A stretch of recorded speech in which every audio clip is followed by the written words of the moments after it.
Só para relembrar e não reler todo o texto de Êxodo, capítulo de número 18, versículo 12 a 27, que foi o texto base da nossa lição de domingo passado e que a gente conclui hoje.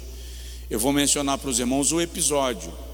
Moisés sai do Egito, liderando aproximadamente 600 mil homens. Quando se soma as mulheres, as crianças e muitos que não eram hebreus e que também saíram com os judeus, estudiosos falam de aproximadamente 2 milhões de pessoas.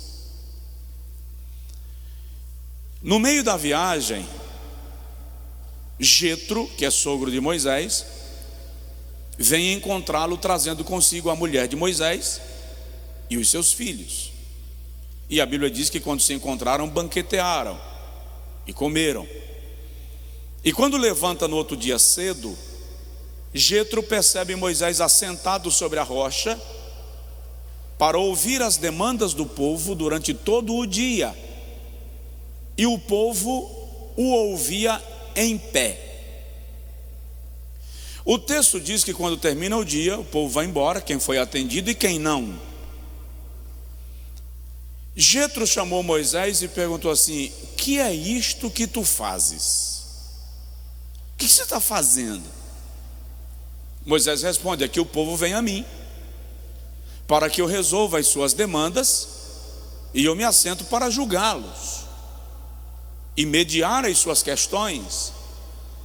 Jetro diz: não é bom o que tu estás fazendo, porque te desgasta muito e também desgasta o povo. E aqueles que não são atendidos, além do desgaste físico e psicológico, saem daqui chateados. Por que tu não elege homens idôneos, sábios, que tratarão das questões menores, e apenas as maiores virão a ti? E a Bíblia diz que Moisés fez conforme o conselho de Jetro, seu sogro. Então ele elege homens, 70 homens, que vão julgar as causas menores, vão atender o povo por setores, e apenas as questões graves estes líderes trazem a Moisés, e ele as soluciona para que estes líderes levem ao povo. Na prática, eu disse aqui, o que Deus está ensinando ao pastor Josué, aos pastores desta igreja e a cada um de nós? Por que você ambicionar pastorear sozinho? Por que você achar que pode dirigir, administrar, aconselhar, pregar, construir, organizar? Quando eu levantei homens, aí o texto diz capazes, que poderão tratar destas questões contigo, e você lidar apenas com as questões mais difíceis. Então aqui nós encontramos a implantação de um modelo de gestão, que é o modelo mais eficaz de gestão de pessoas, de gestão de negócios, que você pode encontrar. Distribuir tarefas, dividir responsabilidades e cobrar, se esse é o termo, o cumprimento destas tarefas e dessas responsabilidades, de modo que diminui o desgaste, tanto de quem lidera, quanto daqueles que são liderados. É isso que nós estamos estabelecendo na nossa igreja, como um formato de gestão pastoral. Formato de gestão pastoral. Então, nós vamos formar grupos de lar de paz? Vamos. Eu vou estar em todos os cultos nos lares? Não. Nós teremos homens treinados, casais, duplas, para isto. PGI, pequeno grupo de integração. Eu vou liderar todos os pequenos grupos? Óbvio que não. Nós teremos os líderes das secretarias supervisionando os pequenos grupos. Cada pequeno grupo terá a sua liderança, e eu vou cobrando dos líderes das secretarias, eles dos líderes dos pequenos grupos, e cada um vai cuidando do rebanho, das ovelhas. Porque eu disse aqui, eu não posso crer no modelo de discipulado que se restringe a um encontro semanal de 1 hora no templo. Funciona para o aprendizado básico de alguns fundamentos, mas o discipulado prático é relacional. Eu preciso me relacionar fraternalmente com os irmãos para que o discipulado se torne eficaz. E isso só é possível se cada um de nós começar a se sentir responsável por cuidar um do outro. Alguém me entendeu? Diga amém. Esse é o contexto. O plano de leitura devocional está aí exposto, né? Nós apresentamos a semana passada. Os objetivos da lição também estão aí. E aí vem lá para o primeiro tópico da lição, que nós já estudamos. Eu vou só relembrar. Eu falei sobre as etapas do projeto de discipulado. Primeiro, ganhar. Discipular quem, se a gente não ganhou para Jesus? Aí eu vou fazer uma pergunta muito sem graça, e não precisa me responder. Por favor, não precisa me responder. Você já ganhou alguém para Jesus?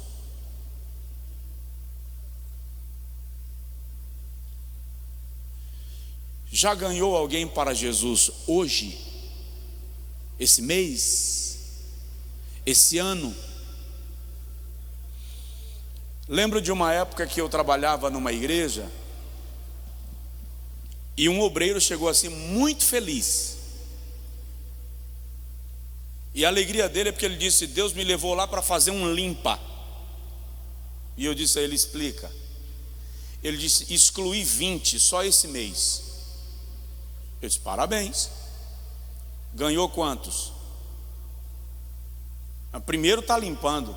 Limpando, jogando pessoas para fora. Quando meu filho chega em casa cheio de lama, quem é pai ou mãe aqui faz assim? Então você já tem noção. Filho chega em casa cheio de lama, cheio de carrapicho, cheio de... inventa. O que é que você faz? Joga o menino lá do lixo? Ou dá banho? Tira a roupa, dá banho, joga carrapicho no lixo, a roupa suja no balde específico, mas a criança é lavada. Você não joga fora quem se sujou. Limpa, dá banho. Por isso que cuidar de pessoas dá trabalho. Porque é muito mais fácil jogar no lixo. Só que pessoas não são coisas, são seres por quem Jesus morreu e a quem Ele valoriza. Então não vem me falar de jogar para fora, mandar embora, excluir, se você não ganha. Porque só sabe quanto custa quem se esmera no processo de ganhar. Tá? Segunda etapa do discipulado, consolidar. É um termo bem típico das igrejas em células, mas que, regra geral, no mundo corporativo, é a ideia de fincar as estacas, de alicerçar o projeto, de dar firmeza, de dar base, gerar elementos que suportem os desafios que virão. Então a pessoa aceitou a Jesus como Salvador, nós precisamos trabalhar a sua formação. É isso que o discipulado, aquele encontro semanal, faz. Mas o convívio fortalece. A Bíblia diz em Atos 16 que Paulo fundava as igrejas e depois voltava confirmando as igrejas que foram estabelecidas. O que é confirmar? Deixa eu ver se estão firmes, se permanecem naquilo que eu ensinei.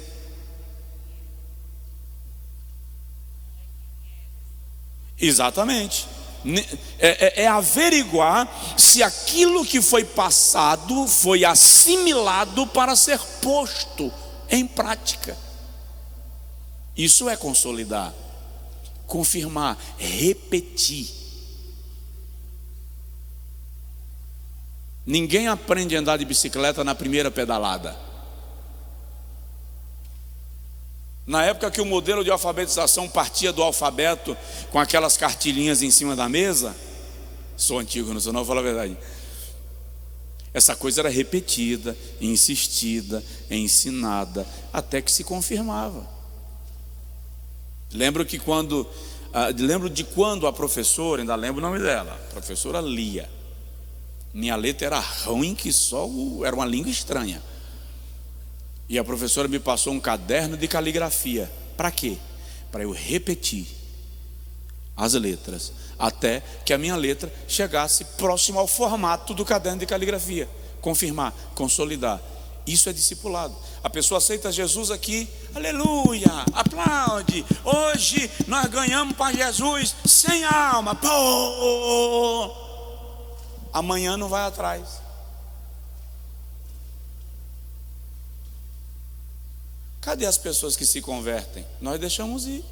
Nós estamos fazendo pescaria esportiva. Terceira etapa do discipulado, que é o discipular, é ensinar a Bíblia.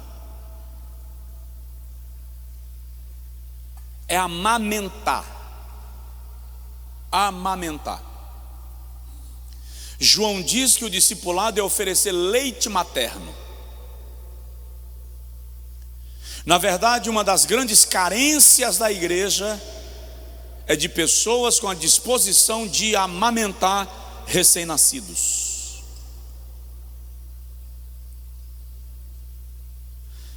Lá no Angico, lá no sertão, aliás, a gente está no sertão, né? Mas nas cidades menores, quando uma mulher ganha neném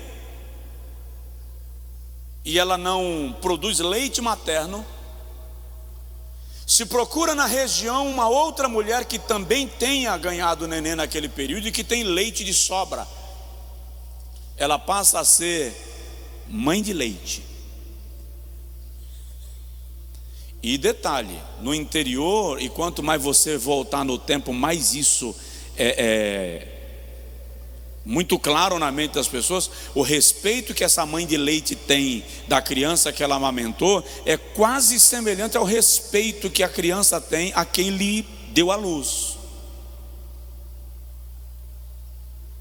Isso é discipular. É a disposição de dar alimento, de dar na boca. Isso demanda tempo. Por isso que eu digo sempre que não concordo com aquela expressão: preguei hoje à noite e ganhei para Jesus 100 almas. Ganhou nada. Quem és tu, pô?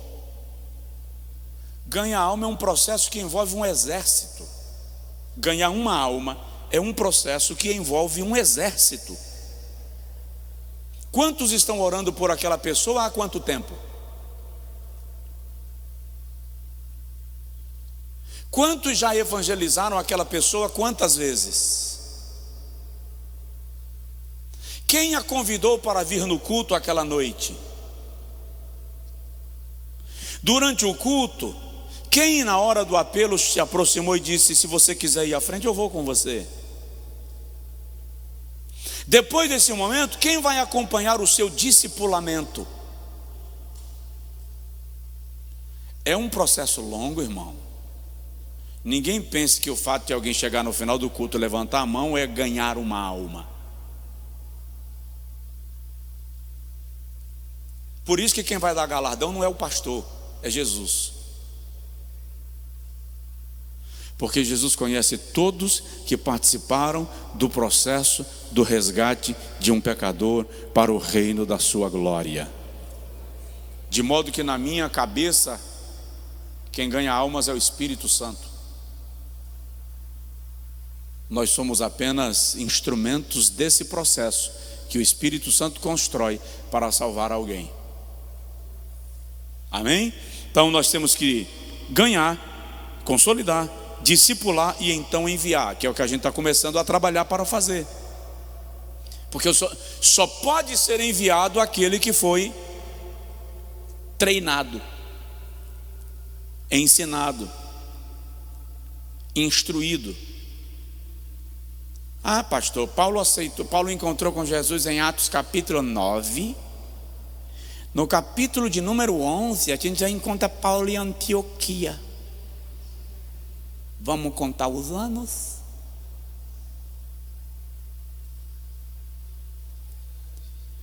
Ele fica pelo menos 3 anos em Antioquia sendo instruído por Barnabé.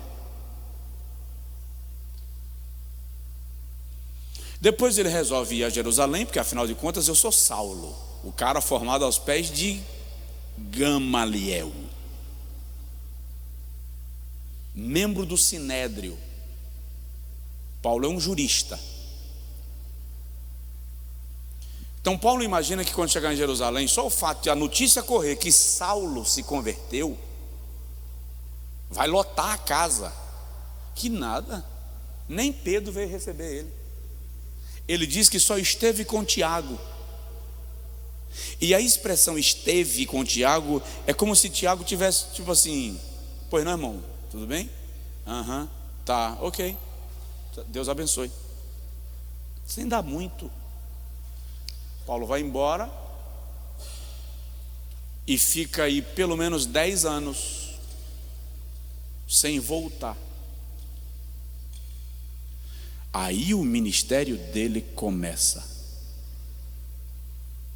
Treinamento, capacitação.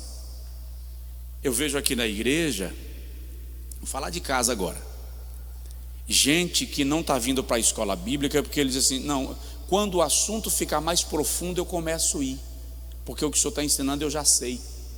Se soubesse, estaria aqui. Porque quem sabe não se ufana de saber, visto que o saber é infinito. E quem conhece sabe que não conhece, porque a fonte é inesgotável. Tem sempre o que saber mais. Eu conheço gente que volta para Jesus. O Williams tem lidado com isso com muita frequência. No apelo, a pessoa se reconciliou com Deus. Não, eu não quero ir para o discipulado. Por quê, irmão? Porque eu já conheço esse assunto. Se tu conhecesse, santo, tu não estava desviado.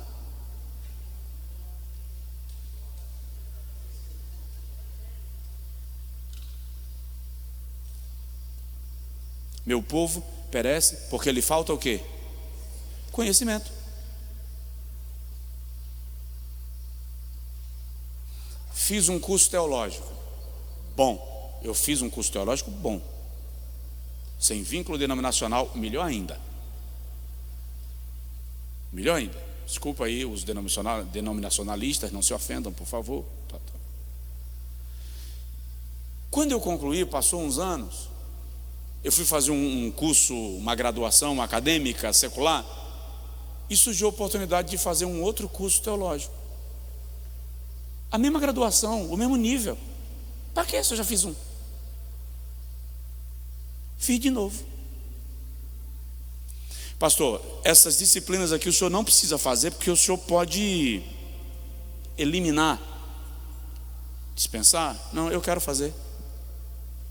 Eu quero rever. Eu preciso reaprender. Fiz de novo. E aí outros que você vai fazendo para agregar, para aprofundar, para melhorar, para crescer, para... Então quando o camarada me diz assim: eu não vou fazer essa lição de discipulado porque eu já conheço, eu não sei se eu fico muito feliz por ele ou se eu fico muito preocupado. Porque não existe isso de eu já sei e não preciso aprender. Eu vi um dia um vaidoso dizer assim: eu vou sentar, com nível X de formação, vou sentar para ouvir uma pessoa que tem uma formação inferior à minha? Isto já revelou que a tua formação não passa de informação.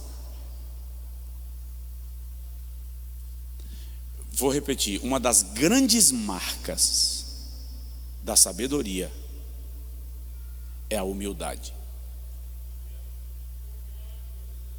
Para te falar a verdade, quem sabe, nem sabe que sabe. Apenas compartilha, apenas sabe. Compartilha. Eu disse para vocês aqui, eu estava ministrando num evento, o Dr. Russell Shedd era um dos convidados, e eu disse para mim, vou tranquilo, porque Russell Shedd não vai lá me ouvir, né, irmão?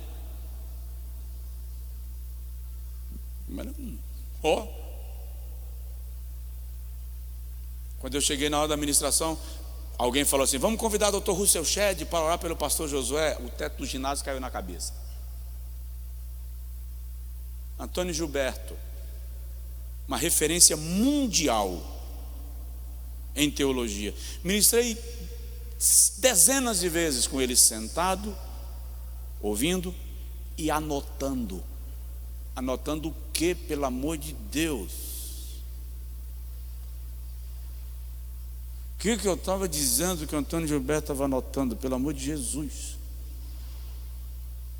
Anotando. E um dia em Mossoró, quando terminou, ele ainda pegou o caderno e me mostrou a prancheta. Irmão Josué, olha quanta informação linda. Como as sagradas escrituras são belíssimas.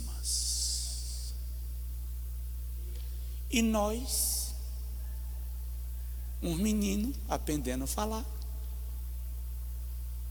Não, eu não vou para a escola, porque quando o assunto ficar mais profundo, eu começo a ir. Quem não aprende a nadar no raso, no fundo se afoga. Quem não pode comer mingau, não pode tomar caldo de mocotó. Bora para frente, segundo tópico da lição. A igreja como pequeno grupo. Agora aqui a gente dá continuidade. Deixa eu ver que hora é essa que eu não sei mais. Muito bem. 2.1. A igreja local, eu vou ler como de costume e depois a gente para a fim de conversar.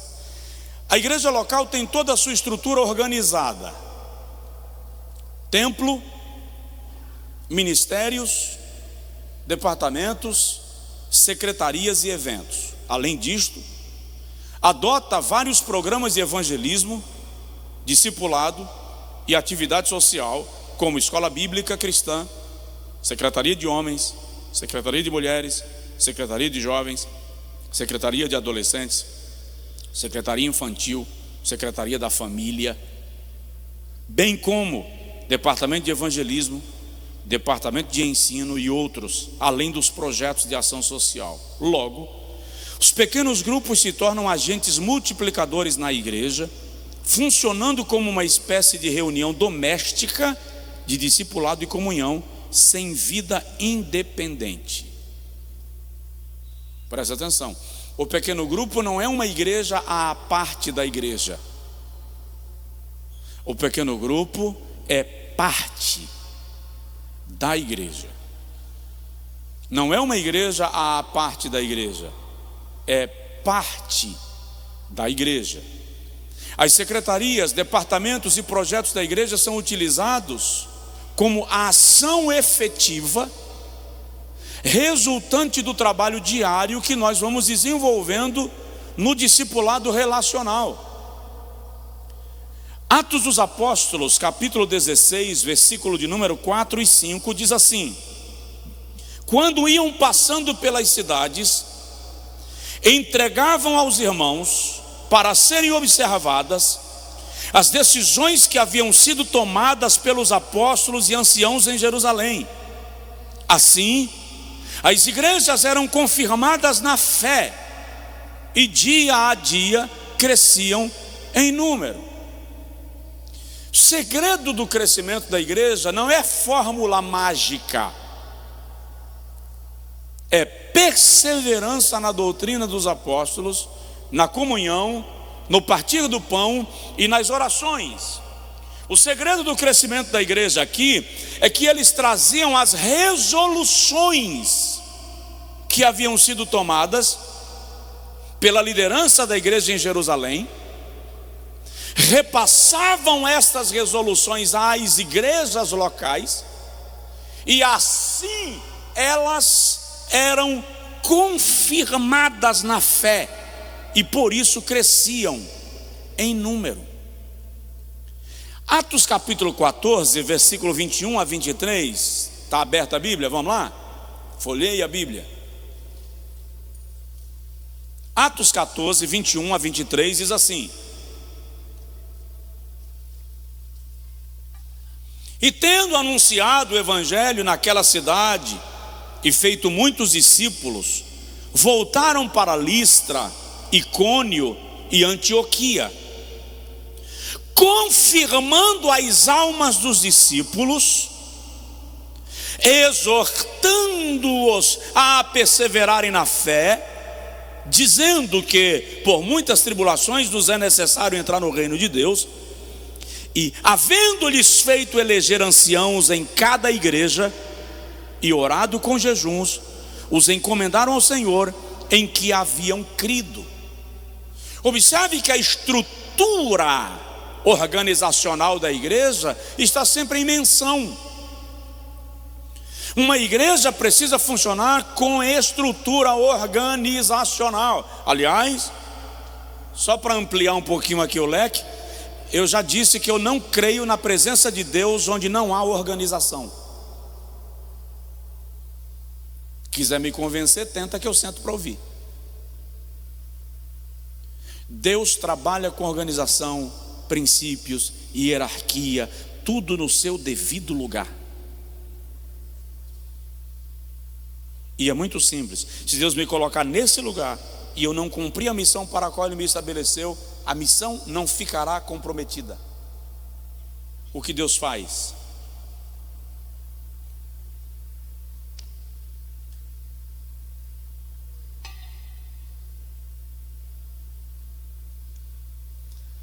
Ele coloca outro para fazer.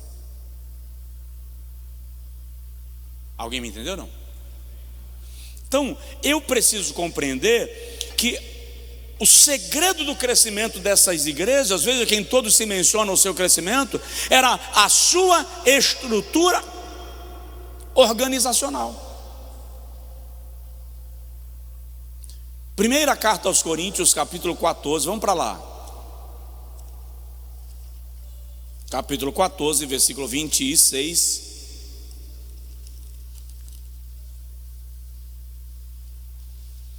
Que fazer, pois, irmãos, quando vos congregais? Cada um de vós tem salmo, tem doutrina, tem revelação, tem língua, tem interpretação. Faça-se tudo para a edificação.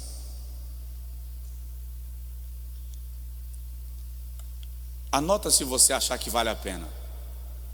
Deus não dá tudo a todos. Os dons não são distribuídos todos a uma pessoa. A capacitação divina não é dada em sua plenitude para uma pessoa. Ele distribui uma porção para cada um. Por quê? Porque a completude só acontece na unidade. Fora da unidade não há completude. Então cada um tem. Então aqui na igreja, quem é quem? O que eu faço? Quem eu sou? Na estrutura organizacional, qual é o meu papel? Se a gente não identificar, não organizar dentro dessa perspectiva, vira aquilo que a minha avó chamava de coxa de retalhos. Igreja tem estrutura organizacional. E, deixa eu ser um pouco chata, estrutura organizacional significa saber o que vai fazer, o que pretende alcançar, como vai fazer e todos os elementos que coordenam esse desenvolvimento.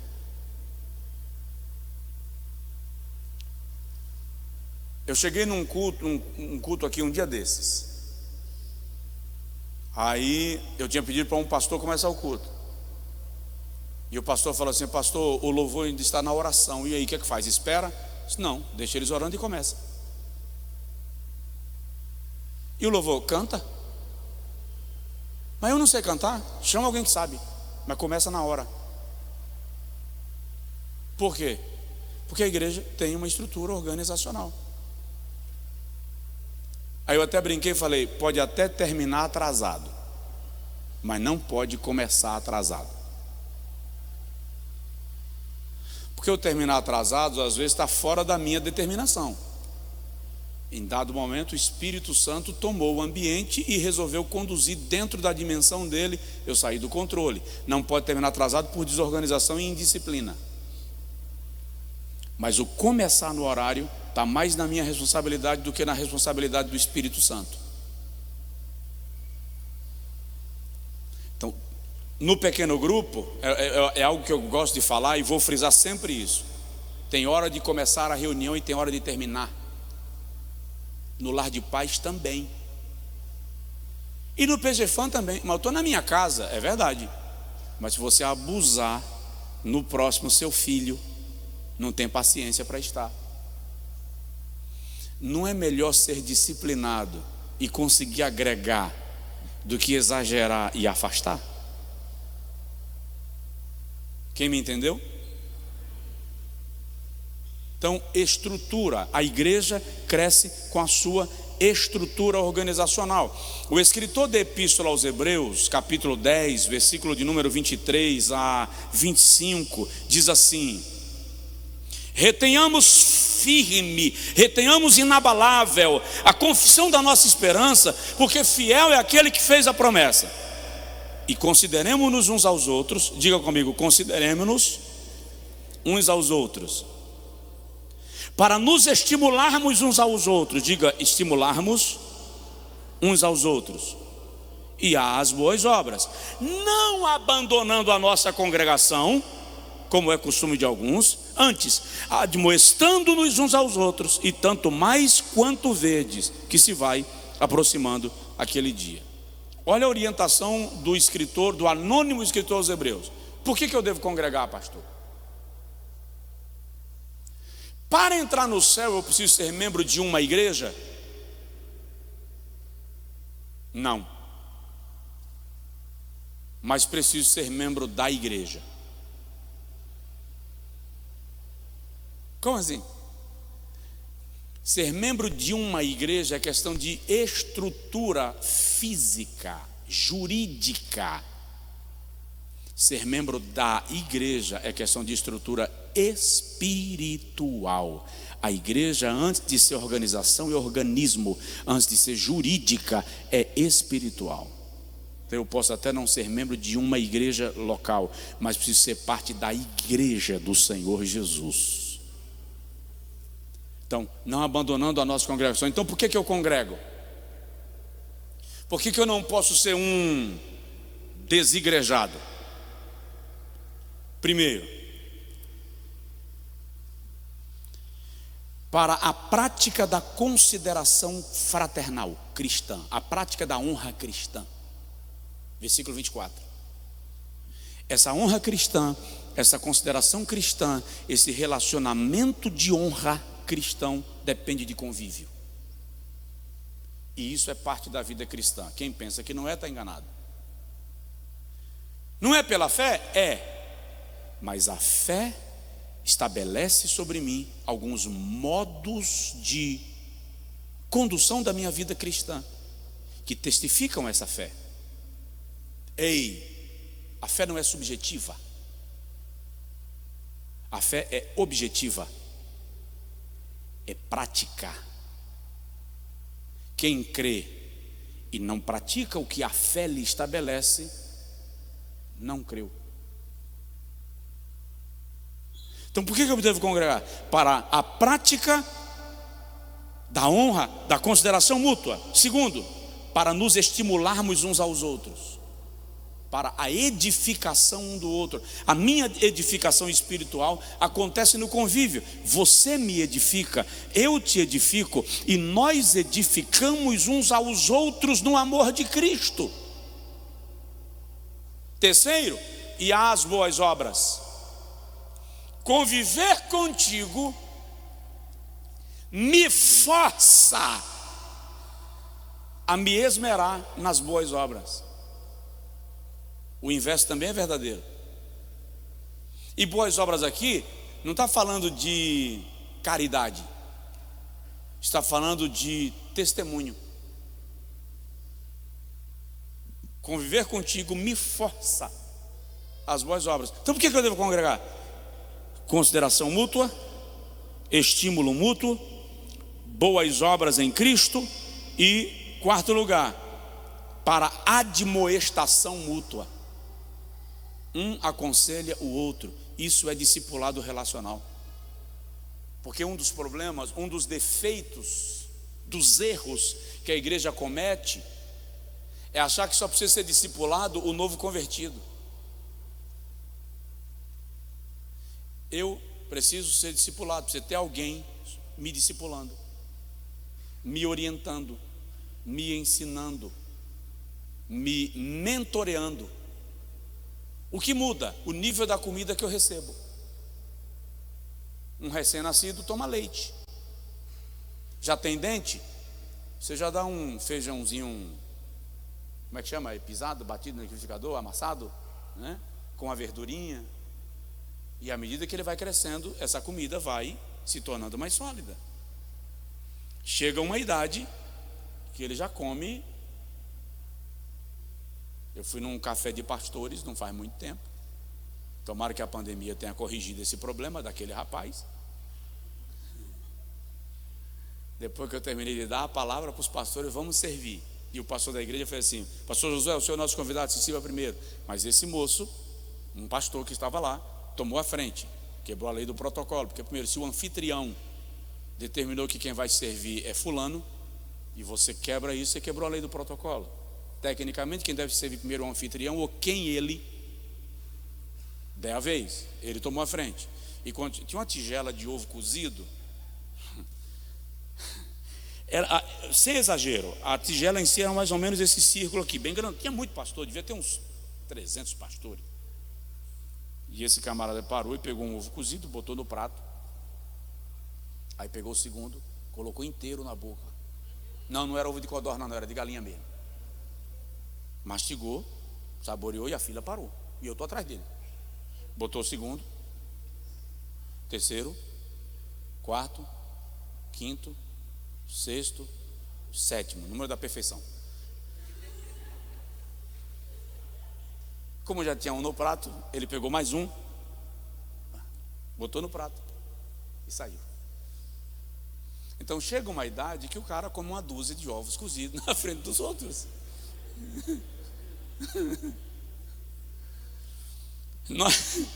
Nós precisamos entender que o que muda no processo do discipulamento é a estrutura da comida que você serve a quem está sendo discipulado. Mas todos nós precisamos ser pastoreados. Você me entendeu? Diga amém. Isso está dentro do contexto da estrutura da igreja. Segundo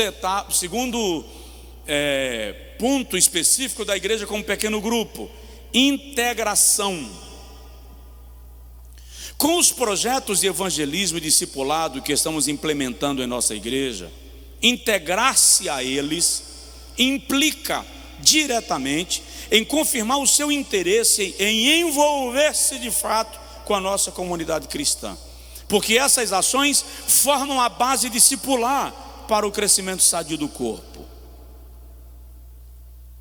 Vamos ler o texto, depois a gente segue. Romanos capítulo 1, versículo 1.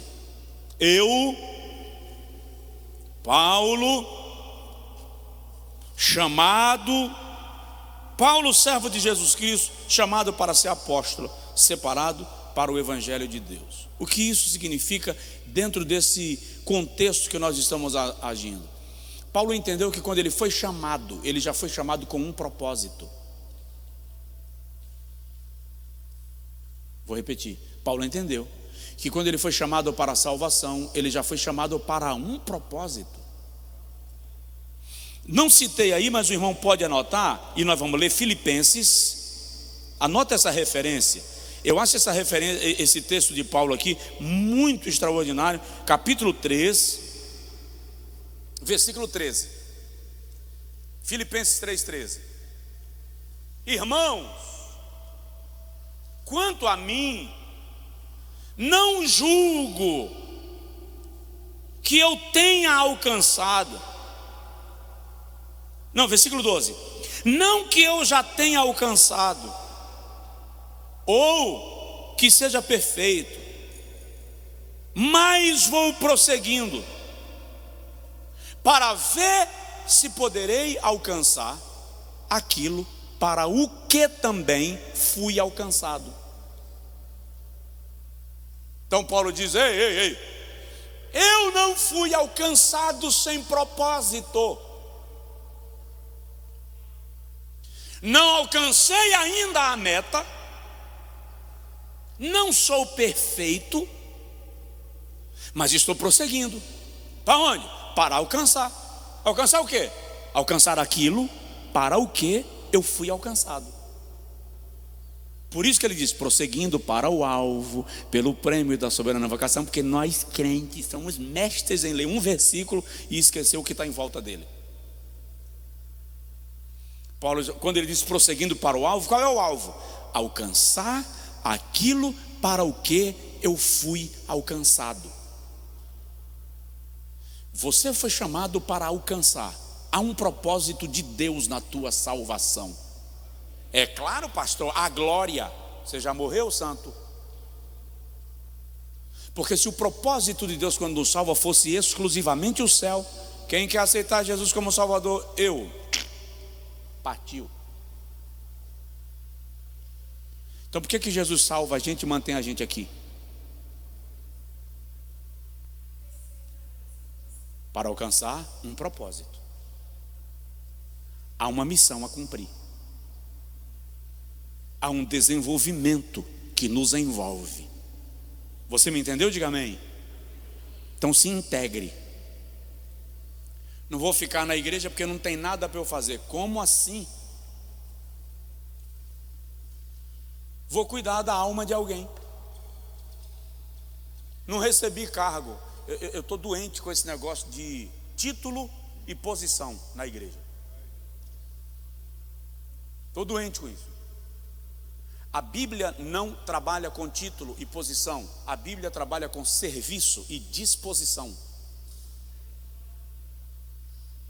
Então, não tenho o título nem tenho a posição. Mas, meu irmão, como é que você está? Está tudo bem? Deus te abençoe. Eu senti vontade de orar contigo, pode ser? Vou começar a cuidar da alma dele. Isso é serviço. Isso é disposição. Há um propósito para o qual eu fui alcançado. Discipulado relacional é entender que quando uma pessoa aceita Jesus, quando eu identifico alguém na igreja, eu posso me tornar um instrumento de bênção na vida de alguém. Isso gera integração. Gálatas capítulo de número 1, versículo de número 15. Paulo diz assim: mas quando aprouve a Deus, que desde o ventre da minha mãe me separou e me chamou pela sua graça. Primeira epístola de Pedro, capítulo 4, versículo 10.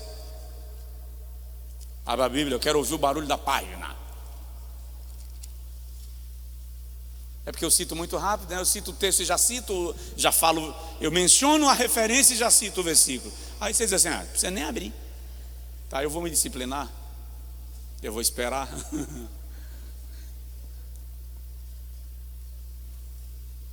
Primeira epístola de Pedro, capítulo 4, versículo 10, diz assim: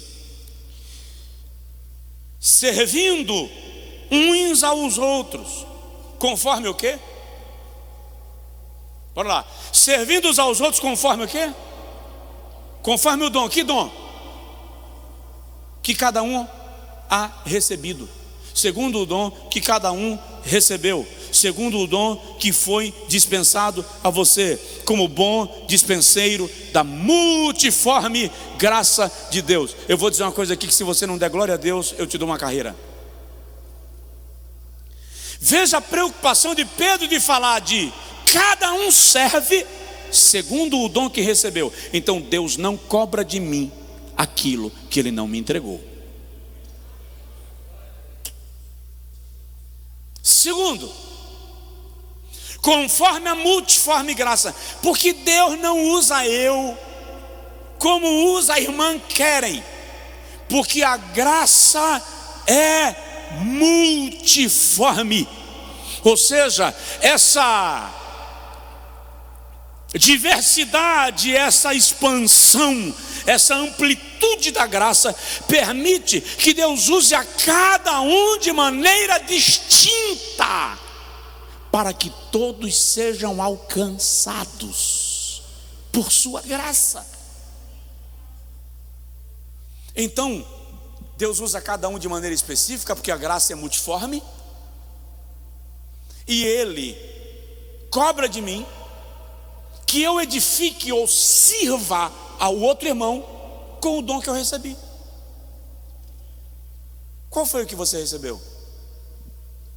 Pastor, não canto, não prego, só sei orar em silêncio. Para que eu sirvo na igreja? Faz crochê? Então, o que é que tem a ver crochê com dom, pastor? Faz crochê ou não, irmão? Faço. Faça crochê. Vista o que está com frio. Invista em missões. Ajude as instituições que precisam de apoio, de caridade, de suporte. Deus lhe deu um dom. Use. Habilite-se. Deus não lhe chamou para nada. Há um propósito. O que a gente precisa saber é como canalizar no reino de Deus e glorificar o nome de Deus naquilo que Ele nos deu. Conheço uma missionária, ela estava no campo no Peru, e desenvolveu um problema de saúde raro, chamado mal de púrpura. Precisou voltar do campo missionário, não pôde ir. Na cidade que ela mora, ela trabalha 12 horas por dia fazendo material de crochê, de tricô. Vende, adquire alimentos e vai para o orfanato, onde ela passa o final de semana preparando comida para as crianças, abastecendo o orfanato e ministrando para as crianças. Ela parou de servir o reino de Deus porque ela não pôde ficar nas florestas do Peru? Não. Cada um sirva ao outro com o dom que Deus lhe deu. Isto é integração, participação, envolvimento. Então, Paulo diz aos Coríntios, primeira carta, capítulo 7, versículo 20, eu já tenho quase que terminar, né? Ele diz assim: cada um permaneça na vocação que foi chamado. Irmão, identifique as suas habilidades. O que eu gostaria de fazer na igreja?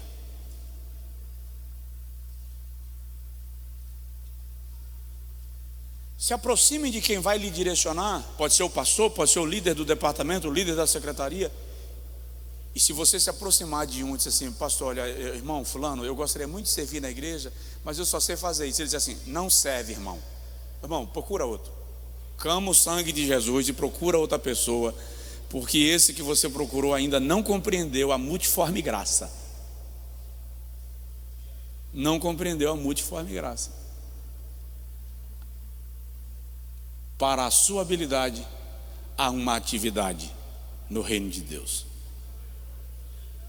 Se você me procurar e eu não descobrir a atividade na hora, eu vou dizer assim: aguenta um pouquinho que eu vou raciocinar.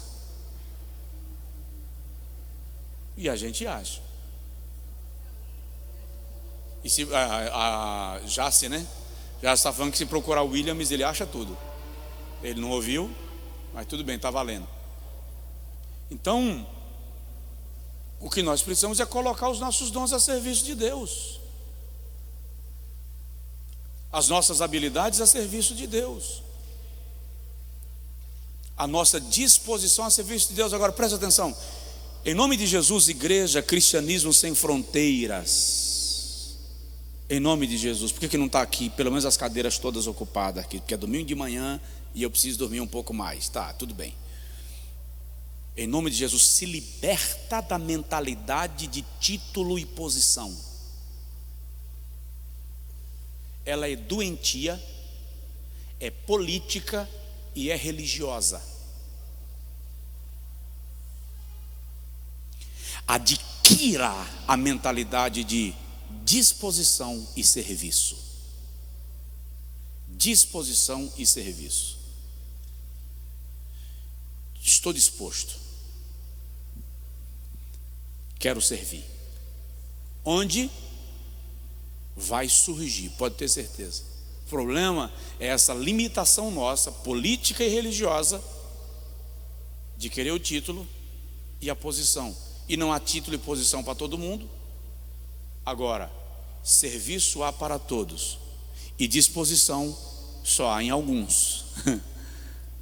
Abra seu coração, Deus quer lhe usar. Aponta para alguém assim que estiver mais próximo. Se não tiver ninguém do seu lado, só estenda o dedo que ele vai entender. Deus quer lhe usar.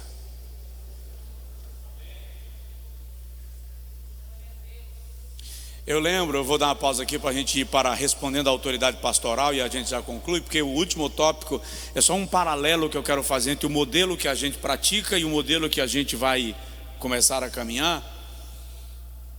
Deixa eu lhe dizer onde foi minha primeira pregação. Meu pai, pastor da igreja em Rodelas, a igreja devia ter umas 60 pessoas. E como em Rodelas tem muitas agrovilas na região, conhece? Muitas agrovilas. Meu pai chegou no culto de sexta-feira e falou assim: irmãos, eu quero abrir igreja na agrovila 7 e na agrovila 8. Não, primeira pergunta: quantos aqui querem trabalhar para Jesus, fazer a obra e pregar? Um bocado levantou a mão. Eu não levantei a mão, a minha, porque eu não queria. Não vou mentir para agradar ninguém. Mas não queria mesmo. Se minha mãe dissesse que eu ia ser pastor, eu caía no pecado da murmuração na hora, irmão. Do céu para baixo eu atingia todo mundo.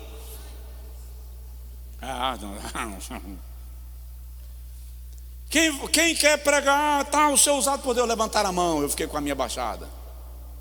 Muito bem, eu quero abrir igreja na agrovila 7 e agrovila 8. Quem vai?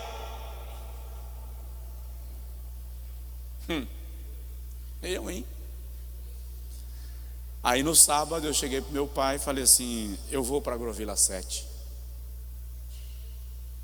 Peguei a bicicleta. Tinha um carro na garagem, a gente tinha um Opala, a gente tinha uma metalúrgica na época, a gente ganhava um dinheiro legal. Rodelas na época estava sendo reconstruída, pastor Osni conhece. A barragem do Paulo Afonso engoliu a cidade velha, a nova estava sendo construída. Meu pai teve a revelação de abrir uma metalúrgica. A gente estava assim financeiramente. Não peguei o carro, era novinho, peguei a bicicleta, amarrei o violão, pendurei eu chamava de Aladim, aquela lanterna que tinha o candeeiro, tinha aquela camisa que se balançasse caía, né? Então peguei a camisa, coloquei no bolso para só instalar quando chegasse lá, amarrar com, né? Cheio de chamego. Estou indo para a Agrovila 7. Saí no final da tarde, sozinho. Deve dar uns 11 quilômetros de Rodelas, 10 quilômetros. Cheguei lá de noite, não tinha um crente, não conhecia ninguém. Cheguei numa casa lá e perguntei para uma mulher: eu sou crente e eu queria cantar uns louvores aqui na frente da sua casa. A senhora deixa eu usar a sua calçada? Calçada dessa altura, vira um púlpito na hora. Pode usar. Eu sabia nem o que era, irmão, a mulher. Então, deixou porque não sabia o que era mesmo. Subi na calçada, comecei a bater o violão. Daí a pouco um Opala Commodoro parou lá na frente da praça. Desceram 4 homens, região do Vale do São Francisco, tráfico de maconha, aquela coisa doida. 4 homens desceram, ficaram encostados no carro. As pernas começaram a dançar sem música. Medo do raio. Preguei, não sei o que, mas preguei. Quando eu terminei de pregar, uma senhora saiu de lá da porta da outra casa e veio e disse: eu quero ser crente. Orei por ela, amarrei o violão. Já era de noite, não sei que hora, porque não vou lembrar. Amarrei o violão de volta. Quando eu estou saindo para voltar, um homem chegou e falou assim: minha mulher gostou aí das coisas que você disse e disse que quer seguir tua religião. Eu tenho 2 bar aqui na vila. Se você quiser voltar, eu desmancho um para você fazer uma igreja.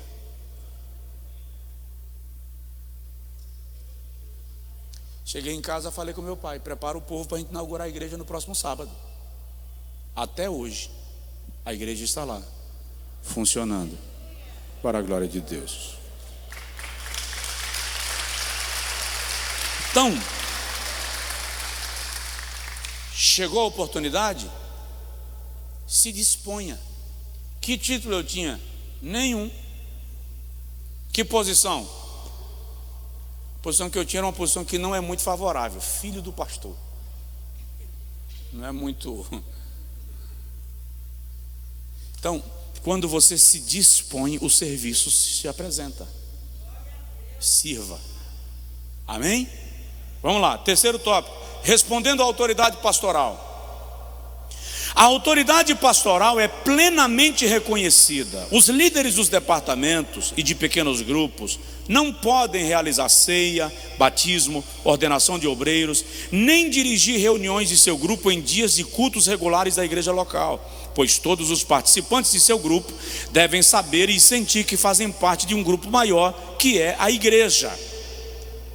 Os líderes dos projetos da igreja têm autoridade delegada do pastor presidente ou pastor titular, a quem prestam contas das atividades dos pequenos grupos, ou aos coordenadores pelo pastor delegados.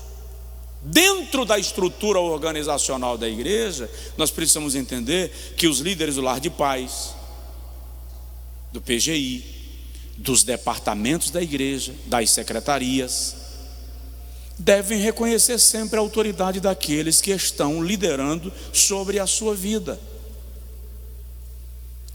É o princípio da organização, da hierarquia, da honra, do respeito.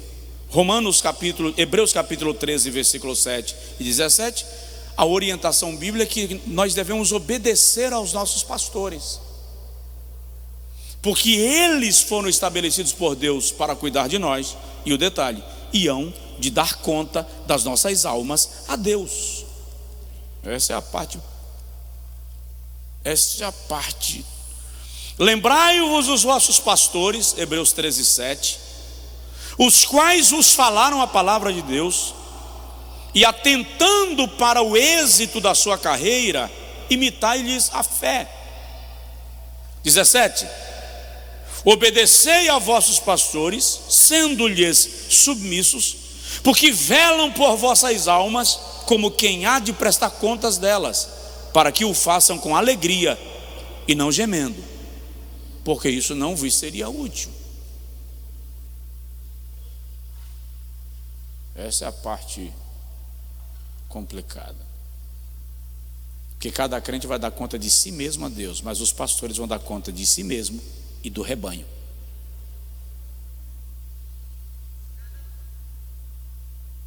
Por isso que cuidar de ovelha dos outros, ou ovelha de outro, porque a ovelha não é minha, é de Jesus.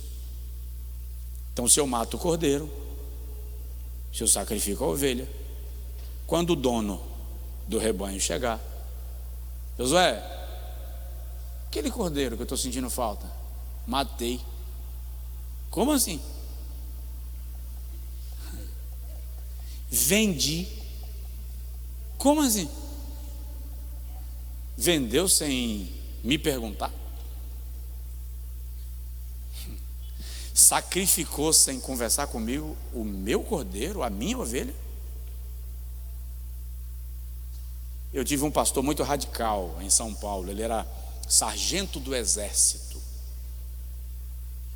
negro desse tamanho, a mão parecia uma pá, e ele pregava dando assim, murro com a mão fechada no púlpito, assim, bum. E lembro que de vez em quando ele dizia assim: tem pastor que vai para o inferno só porque é pastor.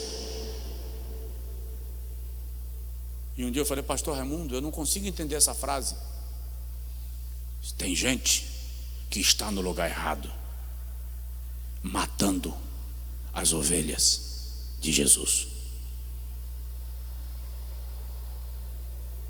Então, no modelo que nós estamos implantando, a autoridade pastoral não é questionável. Alguém me perguntou esses dias: você dá o púlpito para outros pregarem em pleno domingo? Eu direto, todo domingo. Nunca na minha vida, meu púlpito de domingo. Bom, cada um tem sua visão, né? E eu falei ontem com os 2 pastores, e eu quero que Deus guarde a minha mente. Estenda a mão para cá, por favor. Estenda a mão para cá, fala assim: Jesus, guarda a mente e o coração do meu pastor. Amém, obrigado. Porque eu falei ontem com os pastores, eu fico muito feliz quando eu vejo vocês pregarem bem. Eu fico numa alegria quando eles sobem aqui e conseguem desenvolver, sabe, o raciocínio, que você compreende do camarada quer chegar, e quando fecha, conseguiu, compôs a ideia. Não precisa que ele está explodindo, importa que comunicou, chegou lá. Eu fico numa gratidão a Deus, que eu vou para casa e dizer assim: obrigado, Jesus, está funcionando. Porque você já pensou se essa igreja só funcionar no dia que eu puder pregar? Sangue de Jesus sobre nós. Agora ora por eles, diga assim, estenda a mão e diga: Senhor, guarda o coração e a mente dos nossos pastores, em nome do Senhor. Amém. Então, a autoridade pastoral não é questionável no pequeno grupo, no lar de paz, no PGFAM. É preciso entender que existe uma estrutura organizacional.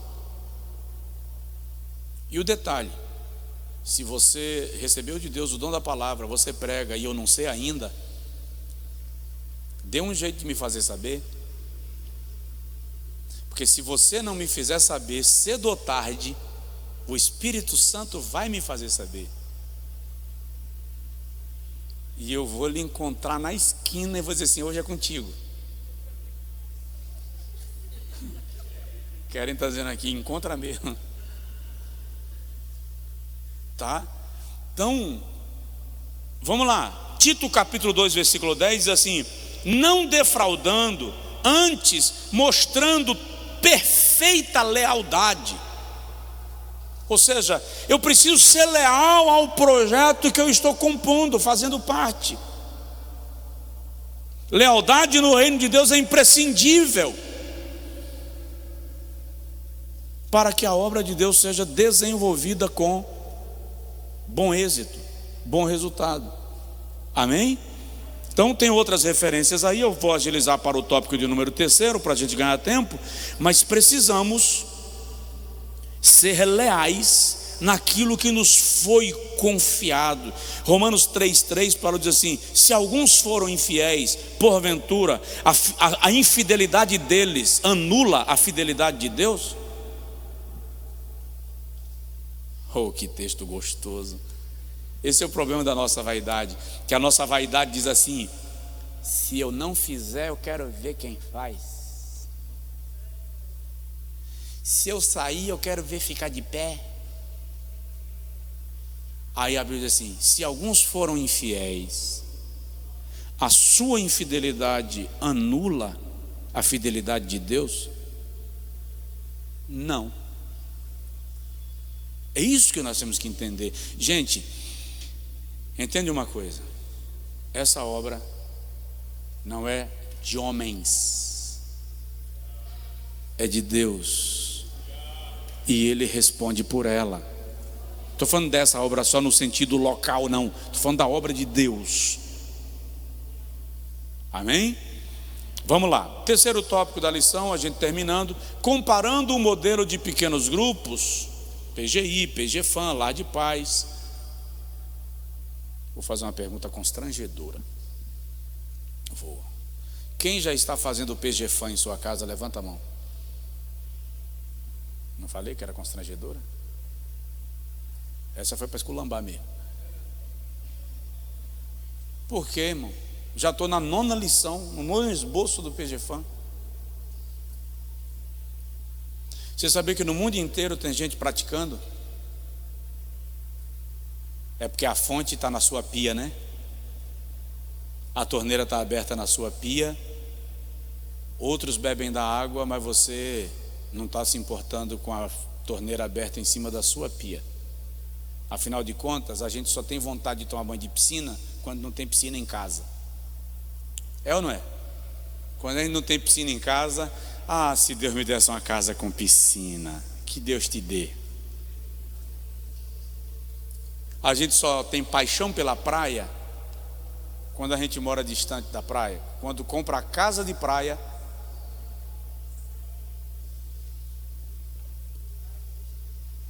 né? PGFAM nasceu aqui, os esboços estão sendo elaborados pelo pastor da minha igreja. Toda terça-feira ele coloca a videoaula no canal do YouTube, o esboço no aplicativo. Fazer para quê, irmão? Se o pastor está aqui,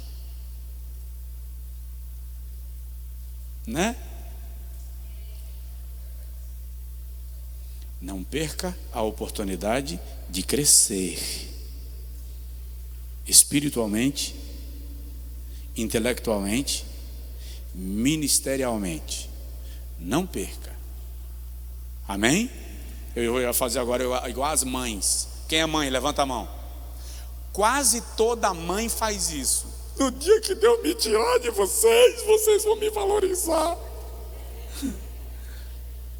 Quem já ouviu a mãe falar isso? É incrível. É incrível. Mas não estou dizendo que Deus vai me tirar de vocês, não.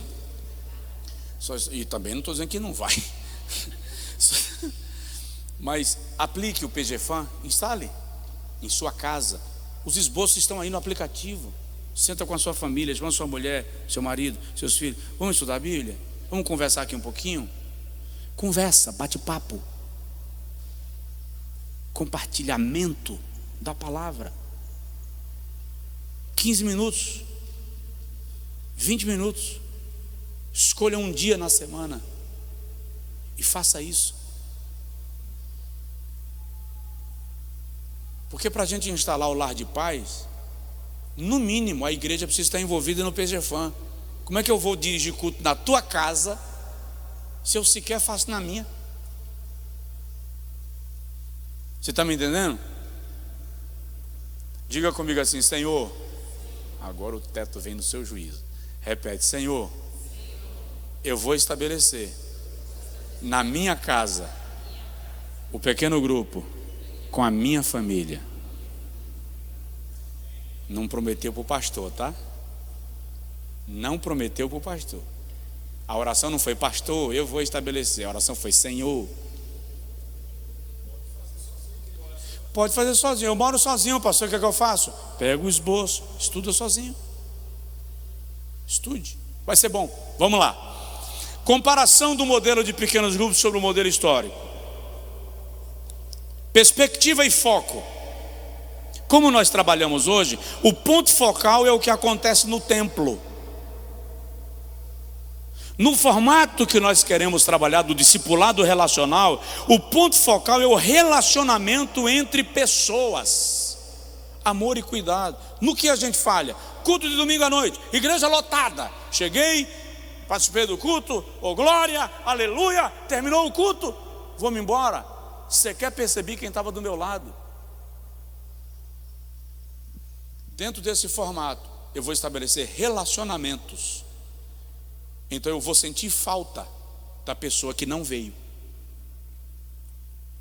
E a pessoa que não veio, quando perceber que alguém sentiu minha falta, se sente valorizado, amado, cuidado.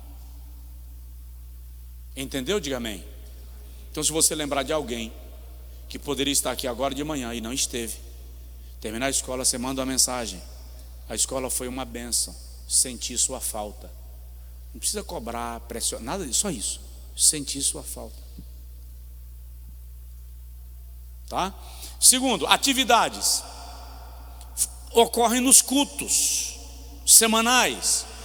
Nesse formato, ocorrem diariamente pelo telefone, através de mensagens, semanalmente nos encontros do PGFAM, PGI e nos cultos, e mensalmente, Lar de Paz, Projeto Silas, que nós paramos o Projeto Silas por causa da pandemia. Qual é a ideia do Projeto Silas?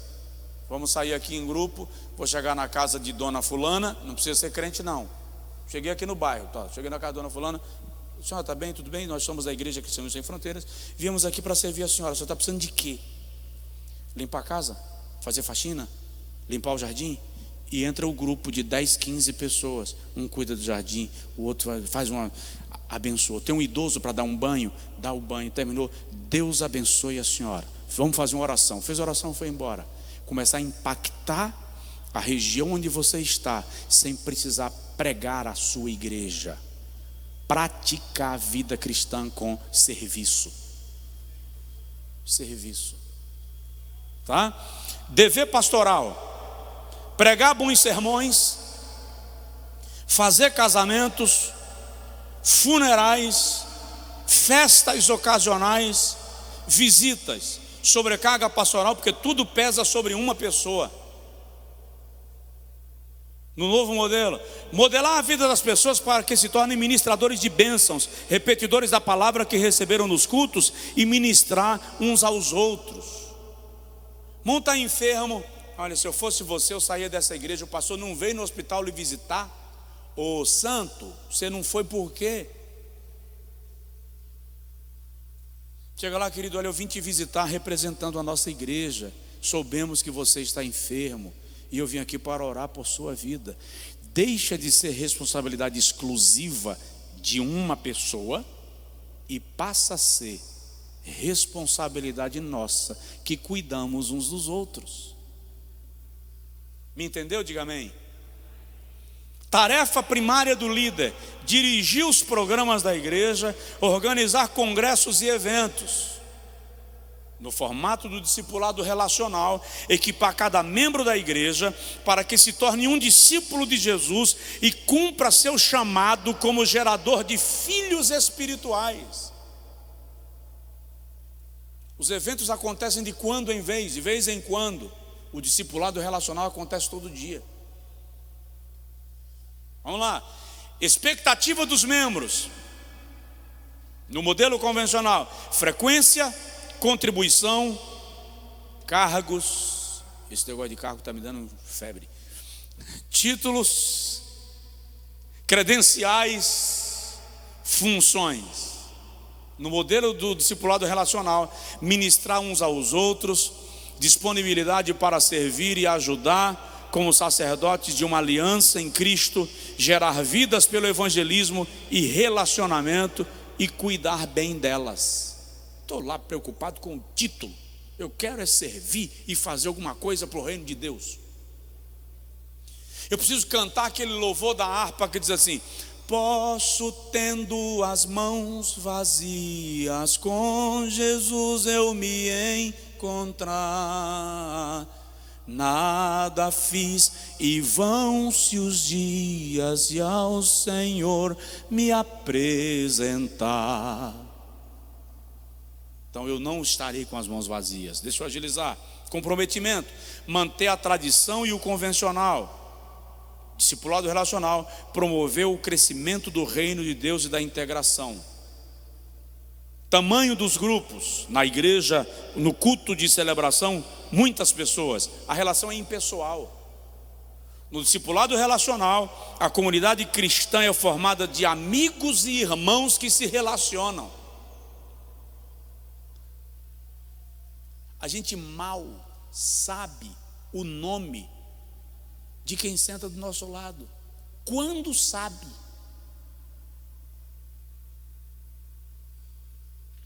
O relacionamento é impessoal. Liga numa central de atendimento da sua operadora de telefonia celular. Sertão da Bahia. Você só ouve o nome da empresa, não ouve o nome da pessoa que te atendeu. Aí eu digo assim: desculpa, com quem eu estou falando? Com a operadora tal, senhor. Não. Tem uma pessoa do outro lado e eu gostaria de saber o nome da pessoa. Tem atendente que fica nervoso comigo. Um dia uma perguntou: isso é importante? Eu disse: para mim é. Por quê? Porque eu gosto de tratamento pessoal. Tá, meu nome é fulano. Muitíssimo obrigado. Meu problema é esse. Então, nós temos um relacionamento impessoal hoje na igreja. Precisamos mudar isso. Na saída do culto, pergunte o nome de alguém e lembre do nome desse alguém, tá? Que durante a semana você vai encontrar com esse alguém. Aí, paz, irmão. A paz do Senhor, irmão fulano. Para você ver se não muda. É diferente quando eu trato na terceira pessoa e quando eu trato na primeira. É diferente quando eu dou um tratamento impessoal para quando eu dou um tratamento pessoal.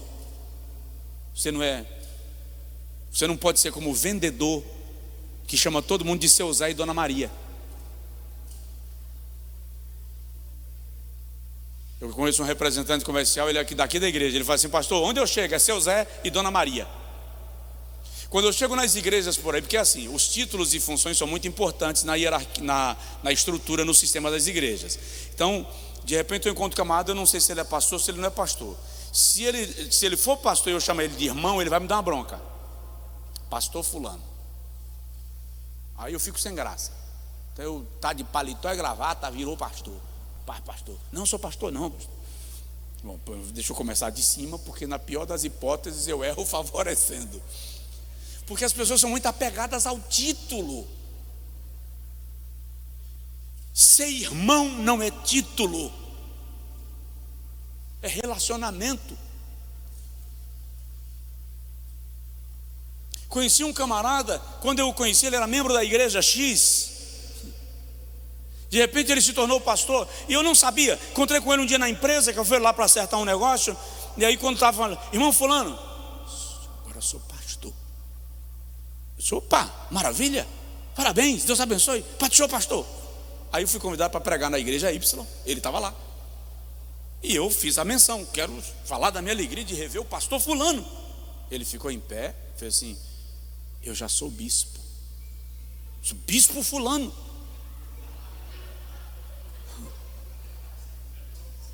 Tempo depois ele veio pregar na igreja Z. Ele estava lá no culto. Tá, irmãos, que alegria, vamos ver o bispo fulano. Sou apóstolo. Sou apóstolo? Gente, isso não é saudável, gente. Isso não é saudável. Posição, título. Fraternidade não é título, nem posição, é relacionamento. Sou teu irmão, você é minha irmã. Por isso eu não vou chamar o outro de pastor. Vou porque eu entendo de uma estrutura organizacional. Mas isso não pode ser algo que comprometa a leveza do relacionamento cristão. Já encontrei mais algumas vezes, mas ele não foi promovido de novo. Aí eu só... Mas eu encontro com ele com relativa frequência. Vamos lá. Sistema de suporte. Tem algum problema? Procure imediatamente o pastor. No discipulado relacional, você conversa com o irmão com quem você convive, tá? Participação dos membros. Pesquisas mostram que 10 a 15% dos membros de uma igreja fazem todo o trabalho, e somente 20 a 25% são dizimistas fiéis. Nessa igreja aqui, ó, essa aqui agora eu vou trazer para dentro de casa. Eu não sei se chega a 10% o número dos que de fato seguram o peso das responsabilidades. Não sei se chega a 10%. Chega? Chega não. O peso das responsabilidades repousa sobre um grupo pequeno. E o restante só chega, participa do culto e vai embora. Nesse modelo, 95% dos membros estarão envolvidos de alguma forma para fazer com que o pastoreio aconteça e as atividades se desenvolvam. Diz assim para a pessoa que está perto assim: você vai se envolver. Você vai se envolver. Vamos lá. Relacionamentos. Possibilidade reduzida ou quase remota. Existe pouca transparência em igrejas tradicionais. As pessoas, por não se conhecerem bem, mentem sobre tudo o tempo todo, porque o individualismo impera. É cada um por si, Deus por todos. Nesse modelo de discipulado relacional, a integração funciona melhor, porque nós desenvolvemos afinidade, ajudando uns aos outros. O discipulado se torna prático, porque ele parte da convivência. Está me entendendo? Diga amém. Diz assim: pastor Josué, pode parar. Eu vou parar. Você termina de ler e vai fazendo o paralelo de como a gente pode funcionar bem no reino de Deus e cuidar uns dos outros, zelando um pelo outro, nos preocupando com o bem-estar um do outro. Aí vem relacionamentos, palavras-chave, discipulado, evangelismo, localização, multiplicação. A prática do discipulado relacional valoriza as pessoas e as aproxima uma das outras. Isso facilita o conhecimento das diversas necessidades espirituais e materiais. Vou concluir lembrando, terça-feira a gente está pregando sobre isso aqui também, os pilares da igreja do avivamento, e vou chegar lá em partir do pão. Quando a gente convive, quando a gente se relaciona, quando o discipulado é relacional, eu consigo com muito mais facilidade identificar a sua necessidade espiritual, material, psicológica. Eu disse aqui domingo passado de gente que vem para o culto, participa do culto, e quando chega em casa comete suicídio, toma uma pilha de remédio para conseguir dormir, porque está sobrecarregado de problemas e veio para a igreja na esperança de que uma palavra profética resolva, porque a gente espiritualiza tudo, quando às vezes a questão não é espiritual, é relacional, é emocional. Um abraço às vezes é a profecia que eu preciso,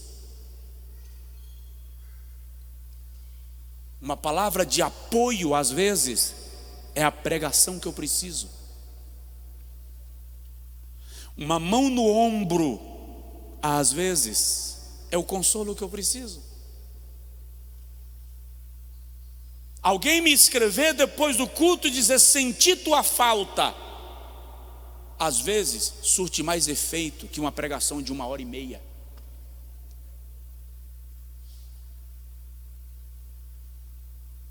E é o que a gente precisa cultivar na nossa igreja.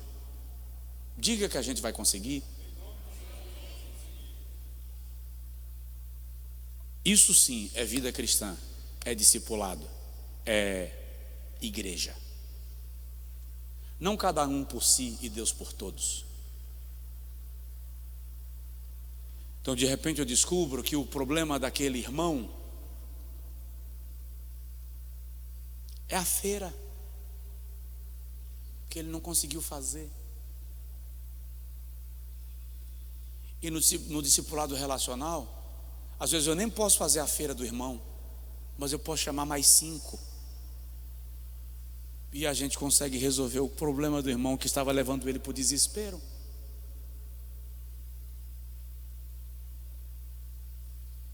Coisas simples.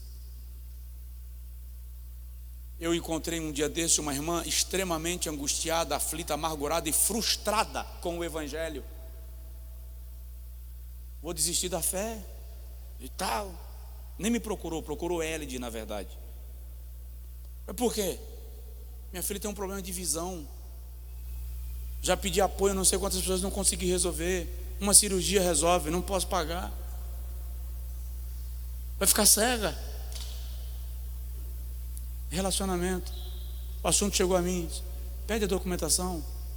Encaminhei para alguém.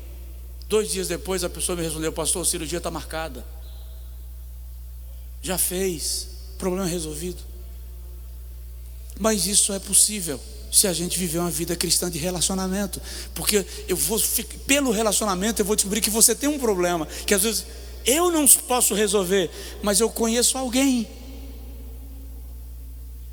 E a gente constrói um discipulado relacional, onde um suporta o outro.